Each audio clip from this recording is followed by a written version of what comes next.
You're listening to The Voice of Russia in London with me, Juliet Spare.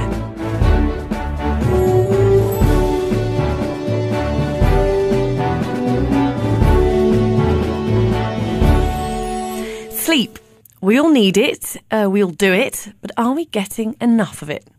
Insomnia is the world's most prevalent sleep disorder and affects about 10% of the population. But I want to know what health conditions we're sleepwalking into by not having enough. Recent research from the University of Surrey suggests as little as 1 week of inadequate sleep is enough to alter the activity of hundreds of human genes.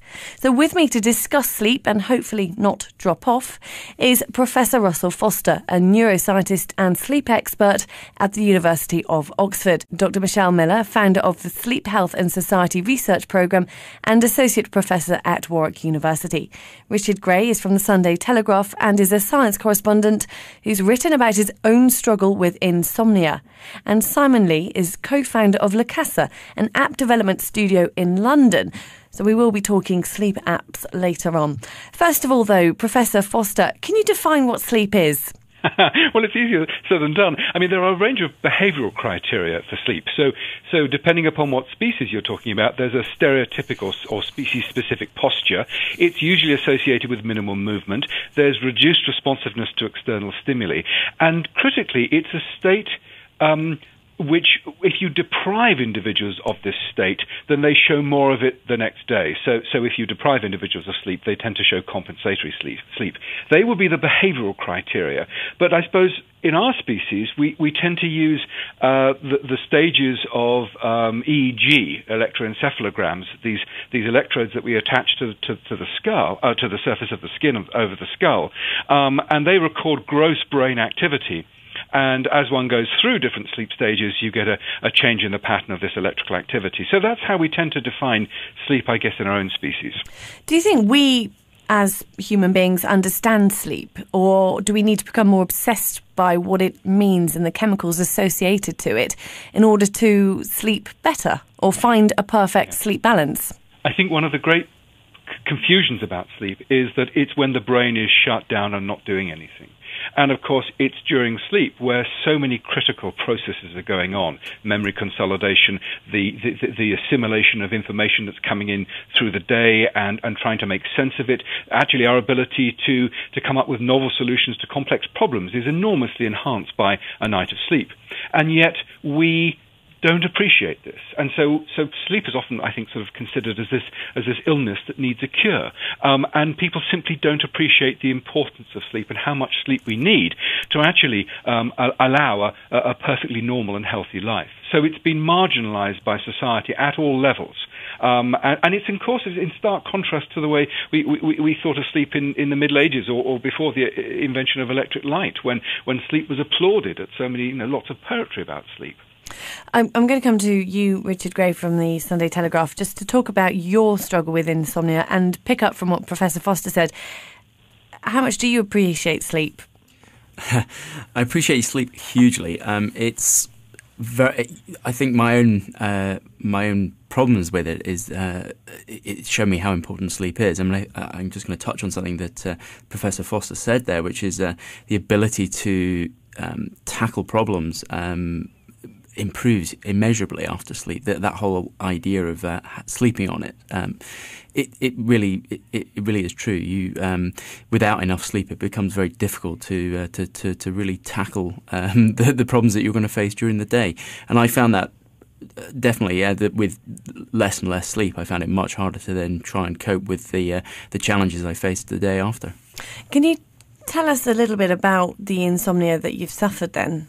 Sure, yeah. Well, I've always had problems sleeping. It's even as a child, I wasn't really particularly interested in going to bed and sleeping. That's perhaps not unusual for children, I don't think. But I all the way through university, I found that I would have difficulty dropping off. I would not. I would stay awake for quite long periods of time through the night and then really not get enough sleep. But a couple of years ago, I suddenly started also then waking up in the middle of the night and not being able to get back to sleep. And that was something quite new for me. I hadn't really experienced that before, and it became quite troublesome. I would be waking up at 2 in the morning, 3 in the morning, 4 in the morning, and then just lying there stewing about the fact that I couldn't get back to sleep. And it really started to affect me. Did you try and get help for that, or any advice on what to do when you woke up at 2 o'clock in the morning? Well, fortunately, because I'm a science correspondent for the Sunday Telegraph, I was able to use my job as an excuse to go and find some help. So I tackled I like to tackle problems by addressing them head on and finding things out about them, finding out more, and that's kind of what I do in my in my day-to-day job as well. So I decided I was going to write about it. I then phoned quite a lot of researchers who've been doing work in this area, and asked them about sleep. I asked them about insomnia, the underlying reasons for it, and then also went to see some scientists at Loughborough University to try and find out about my own sleep. And so we did a piece of research. It was fairly ad hoc because it was only one person. It was just me, but looking at my sleep patterns and trying to understand perhaps the underlying reasons for why I wasn't sleeping well. Are you any closer to understanding why you don't sleep? I think I have a good idea. It was more essentially it's like a lot of insomnia. It's about worry. You start to worry about things. At the time, it seems that there's a trigger for insomnia. So people tend to be. I think there's the prevalence for insomnia is very high, and I think often it tends to be a trigger that sparks it off. And in my case, I was having relationship difficulties. I was having stress at work, and all of these things combined to mean that I was waking up in the middle of the night and worrying about it. And what you do find is that you then worry about not being able to sleep. So I tried to think about how I could then tackle that and how I could overcome it. It's a vicious circle in some ways. Dr. Michelle Miller, you're the founder of Sleep Health and Society. Do we as society understand sleep or give it the respect it kind of deserves? I don't think we give it the full respect that it deserves. I think we compensate our activities when we in the 24/7 society that we've got today. We tend to think, I want to pack in a lot of things into my day. I can do lots of things. What can I curtail? Well, sleep is something that you can easily just think, well, I won't sleep so much. I can get all these activities in. And I think that's the problem we're developing in society. We don't appreciate that sleep is important. And we've been looking at sleep from a population's perspective. So we're looking at large populations and looking at how long people in a population sleep, and then looking at various health outcomes to see, does short sleep, for example, lead to poor health outcomes? And from the work that we've been conducting, we've shown that if you're a short-sleeping individual, then you're more likely to develop obesity, hypertension, type 2 diabetes. You're more likely to have an increase in cardiovascular disease, coronary heart disease, and strokes. So from a population perspective, we do believe that this curtailment of sleep could actually lead to detrimental health outcomes. You're talking about the curtailment of sleep and associating it to a 24/7 lifestyle, and that's invaded the nighttime, which I suppose draws me quite nicely onto you, Simon, because you're a founder of an app development studio in London, making apps on smartphones that we're all obsessed about looking at all the time when we wake up, when we go to bed. And you yourself use sleep apps. I do, yes. I mean, there's two distinct strands for apps to deal with sleep problems. The first of those to get you to relax at the end of the day. I live a very busy lifestyle. So one of the first things I do when I get back is there's lots of kind of ambience type apps that play nice music or have kind of running water or rain, that kind of thing. And those are very effective. And the beautiful thing about technology is all of this stuff gets smaller and smaller. So the ability to now put your phone under your pillow and have some kind of babbling brook, going whilst you're sleeping is something that we couldn't do before with kind of laptops and desktops, that kind of thing. The other flip side to that as well are the apps that actually use some of the newer technology in the phone, so like the accelerometers and the device moving. The idea is that you put those on your mattress. It detects what part of your sleep cycle you're in. You set, the range of time that you want to wake up, and it picks the best time when you're most likely to wake up and feel alert and that kind of thing, and then promotes further, sleep the next night. How do they know when the best time is to wake you up? Okay, so this is one of the things that apparently a lot of these apps have done scientific studies. The thing for me, I don't use that particular side of things. I use the more relaxation ones. The thing for me with those particular ones is you pick the time that you want to wake up in a half-hour window, and it apparently can tell how much you move in bed, and it determines what part of the sleep cycle you're in. The only problem with that is obviously if there's two people in the bed, that kind of thing, it moves around, and then also some of these amazing new mattresses apparently don't move at all when you move anyway. So how effective those are, I'm not entirely sure, but that's the general principle, that they look for patterns of movement that have been linked to particular cycles of sleep and wake you up at the appropriate time. You're listening to The Voice of Russia, where we're talking about sleep or lack of it.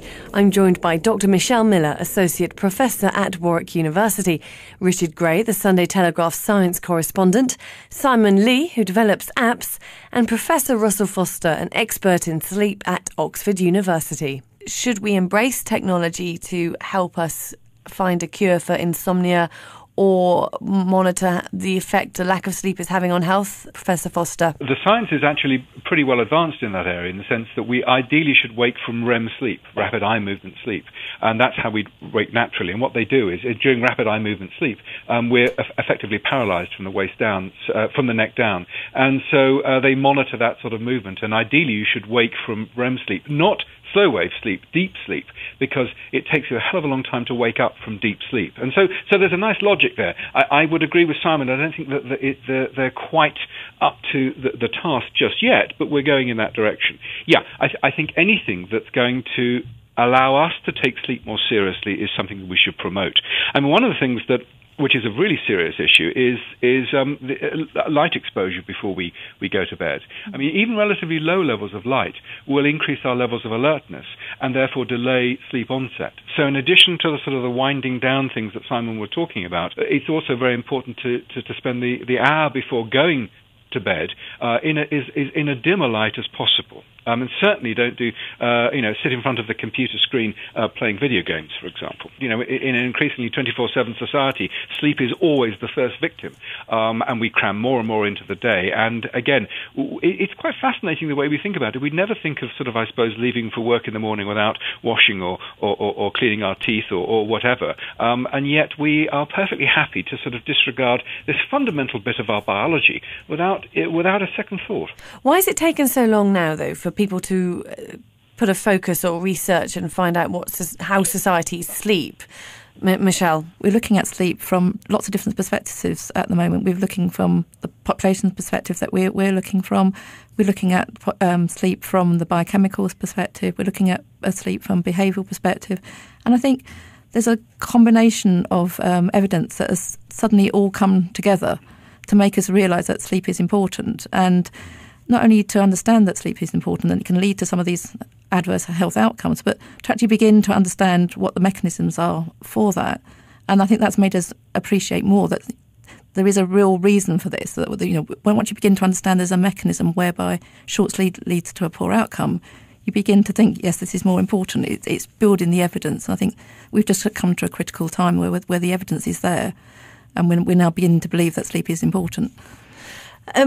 Do you think there's a slight conflict then, though, with the rise of technology and how it can assist sleep and the role that technology has 24/7 in our lives? I'll come to you, I think, Richard.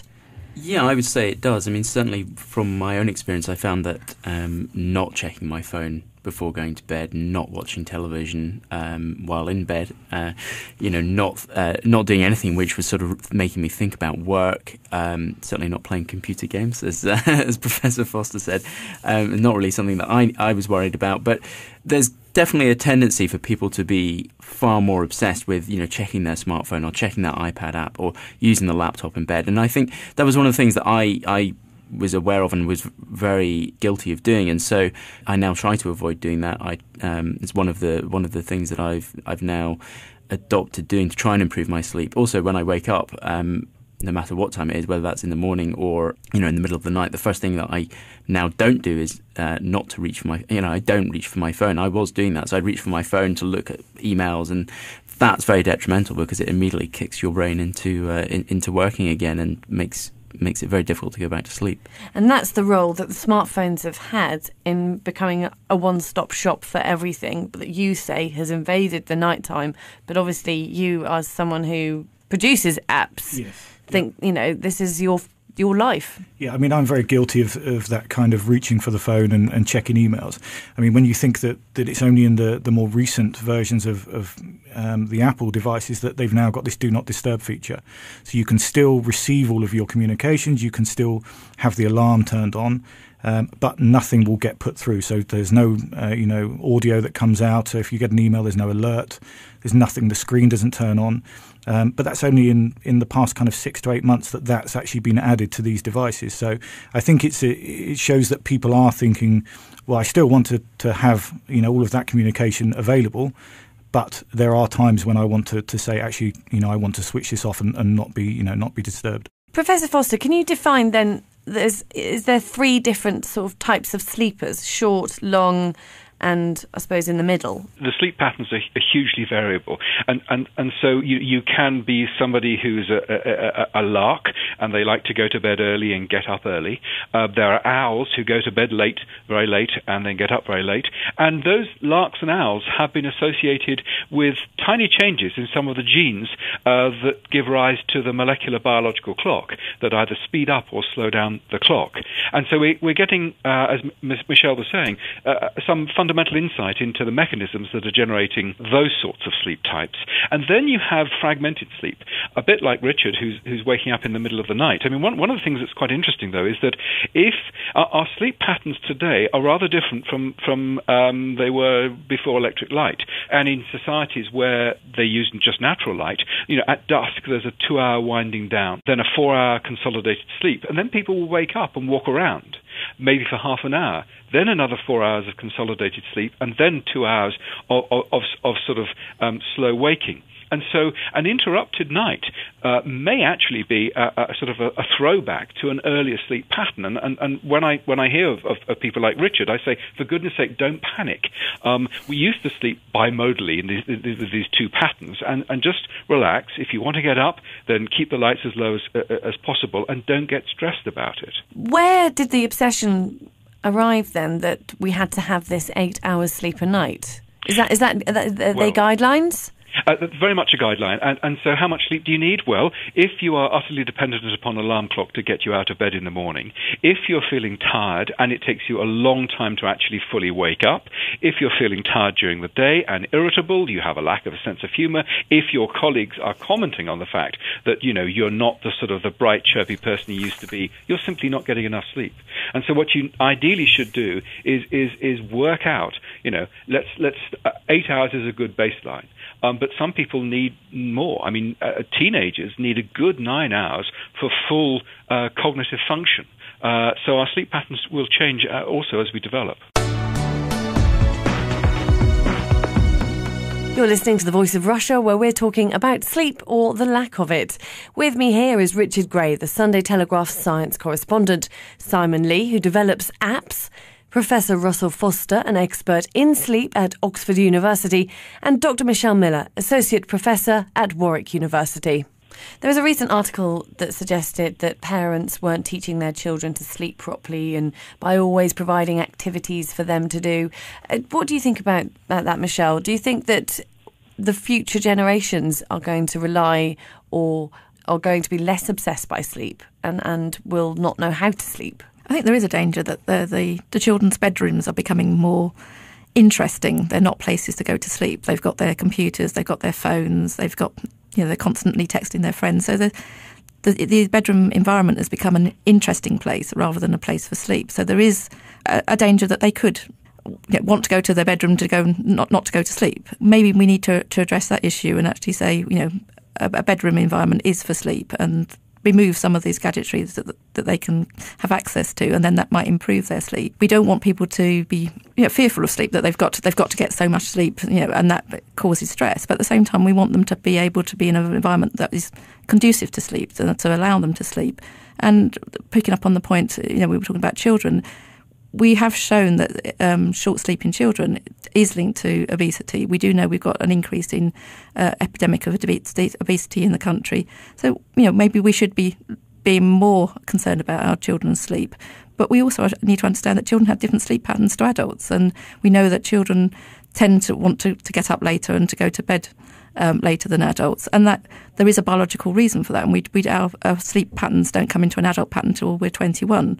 And there's been some discussion that maybe school should start later, and that would be better for children because that's the time when they are more alert and more awake. So maybe a 10 o'clock start and a later finish for children would actually be better in line with their sleep pattern. Yes, I mean, in fact, I'm partly responsible for proposing that and working with this school in Monks Eton, based upon the data that has come out of the United States and Germany. In fact, this school went on to a later start pattern.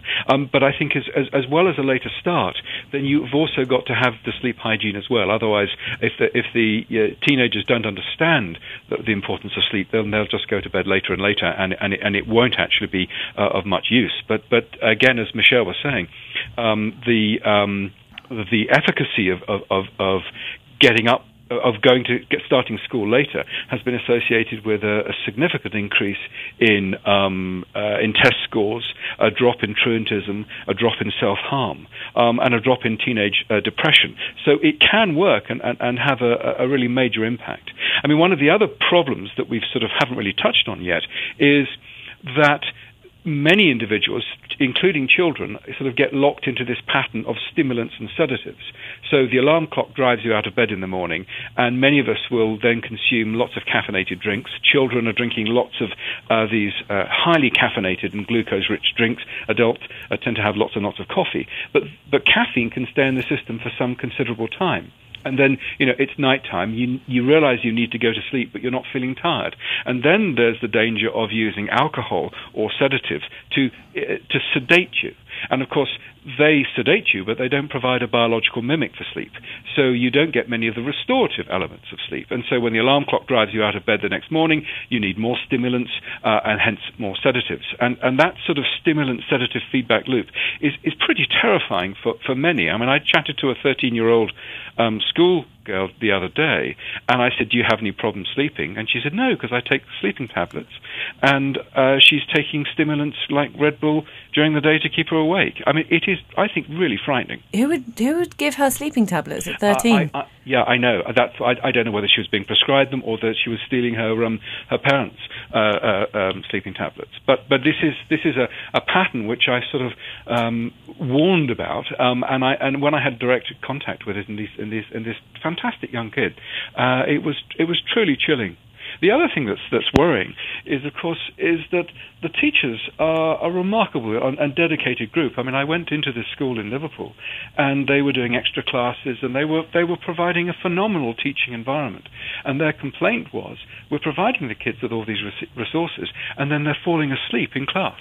And so, with all of this support they're getting, they can't take advantage of it because they simply aren't getting enough sleep at night. Do you think that the sleep being on the agenda again in the media, in newspapers, people writing about it, being honest about it, scientists being available to talk about it, is a good thing? Absolutely, yeah. I mean, it's you only have to look at the App Store to see how many apps there are how popular they are to get people to sleep. And the fact that, Apple are adding features like this Do Not Disturb shows that there is, a genuine worry about, the amount that we're getting. So, yeah, I think it's a great thing. Michelle? Yes, I think it's important that we understand sleep and its importance for health, and that people become aware of sleep in the population and what they can do to improve their sleep. So, as we were saying, avoiding the stimulants and then sleeping pill cycle, getting rid of all the electronic devices from children's bedrooms, etc.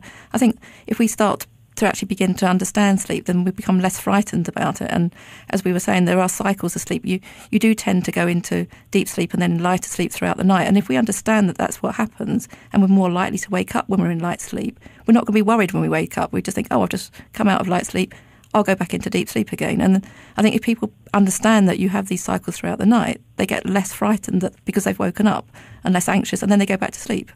So I think it is a good thing that we are having a discussion about sleep and people understanding it better. Are you busy blogging, writing about your sleepless nights, Richard? I haven't actually written about it for recently, but mainly because my sleep's actually improved a great deal. So I think Professor Foster touched on it earlier, and also Dr. Miller did as well just now, about really the key is not worrying about your sleep if you do wake up, because the more you worry about it, the less likely you're going to sleep. So it's very important that people are talking about it and doing research on it and reading about it, because it is a problem that we're not getting enough sleep. I think that the fact that people try and live this 24-hour lifestyle where they're coming home, staying up all night watching television, watching their Sky Plus or whatever, it's a problem, because then you wake up the next morning, you're not feeling able to tackle the problems that the next day is going to provide or present you with. So getting enough, the right amount of sleep is important, but I think also that people don't worry about it if they do wake up. Professor Foster, what are you most concerned about in terms of a legacy of not sleeping and stimulants being used to keep you awake and sedatives being used to make you go to sleep? I think it's all part of our disregard that we as a species are independent of our biology. And we carry with us 3.5 billion years of evolutionary baggage, and right embedded in our brain, in our central nervous system, is a biology of sleep, and it's providing us with critical and vital things, not least our sense of humour, let alone our intelligence. And God, we need a sense of humour. And the fact that we must embrace this part of our biology. It's part of us, and we cannot disregard it. And I think we are changing. I think we are going back to taking sleep to our breast and giving it a good old cuddle, because that's what we need to do. The apps and technology then almost does have its role as a replacement for sedatives or stimulants, in that maybe by understanding sleep, you understand your own inner biology and therefore come to terms with how you sleep, as opposed to trying to help or hinder it in another way. Yeah, I'd agree with that. I think it's, using technology, it's improving all the time. The capabilities, the devices are improving all the time. So the things that you had to go to like a sleep lab to work out what was happening, you can now do, albeit in a very limited fashion, on your phone, in your own home. So as that technology increases and improves, which it invariably does, I have no doubt the capabilities of what it can do for us will improve also. Can we find a perfect sleep balance? Is there hope? I think that we can find a perfect sleep balance, yes. I think when people understand that sleep is important and take it more seriously and don't give it the respect that it needs, I think that then we'll begin to find the individual balance for each person, and each person will need different amounts of sleep. Finally, I'm going to ask you, Richard, are you a lark or an owl? I'm definitely an owl. I'd like to thank all my guests for joining me on The Voice of Russia. Professor Russell Foster, neuroscientist and expert in sleep at the University of Oxford. Dr. Michelle Miller, founder of the Sleep, Health and Society Research Programme at Warwick University. Richard Gray, the Sunday Telegraph science correspondent. And Simon Lee, co-founder of Lacasa, an app development studio in London.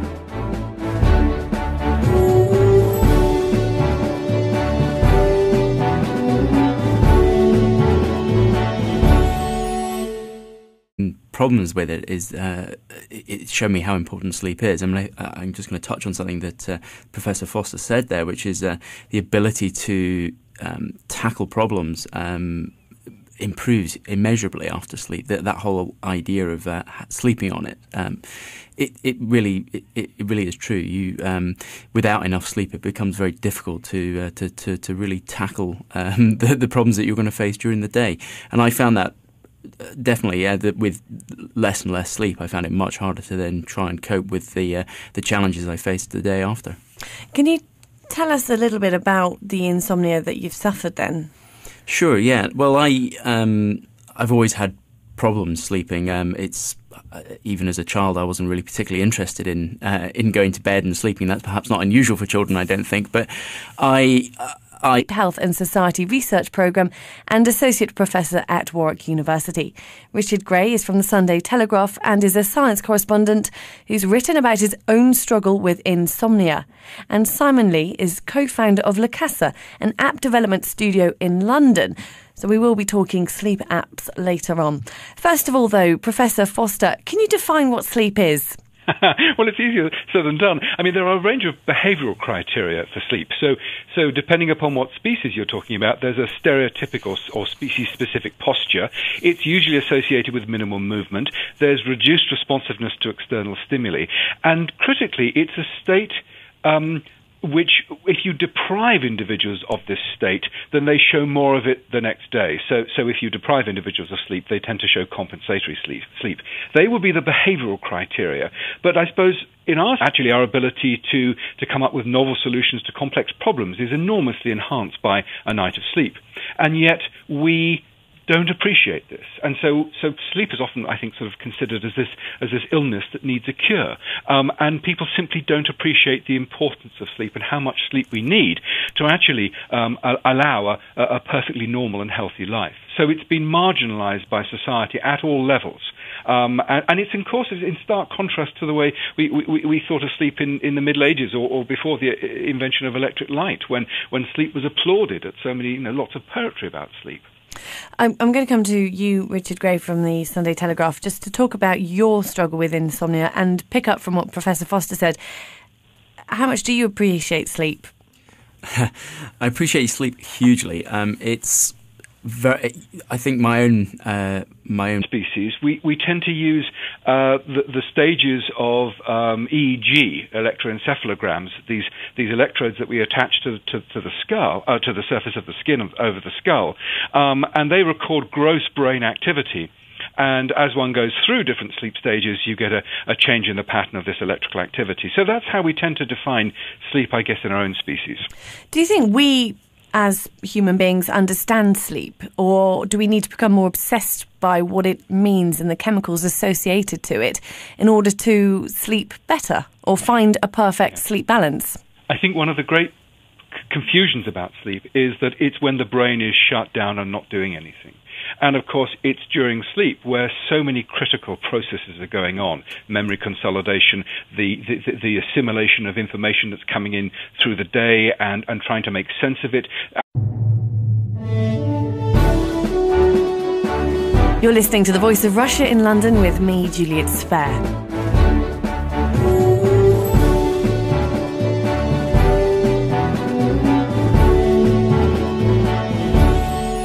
Sleep.